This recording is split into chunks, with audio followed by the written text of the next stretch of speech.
Okay. So my second question is, how did you experience a relationship coach lead to creating the No Love board game as a relationship stimulator?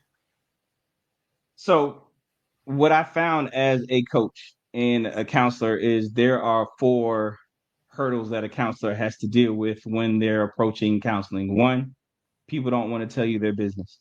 Surprise. Two, if they do tell you their business, they don't tell you everything. That probably scared me the most because if you think of it as a physician, if you're prescribing drugs or a solution to someone's problem and they omit something, that could drastically change the actual solution or the drug, which can actually kill them because of what they omitted. And I thought about that as a counselor. If I'm knowingly listening to people who I know and I can sense they're omitting some information, when I share what the solution to the problem is, I could literally kill their relationship, i.e., cause them to have a divorce.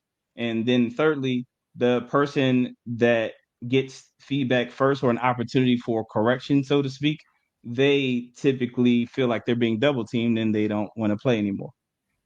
And then lastly, which makes number three bad, is the opposite sex of the counselor typically assumes that you're going to be biased towards the same sex. So if they are the first person that has an opportunity for correction, it only affirms their assumptive bias, and then they really shut down because they say, "I knew she was going to be on your side because she's a woman," or "I knew he was going to be on your side because he's a man." So what I did was I took years off of counseling and I took every single thing that I can know, every single thing that I knew about counseling issues, problems, and I created a simulation that addressed all of those issues. So when the person plays the simulation, I don't have to ask them what their problems are, what their business is.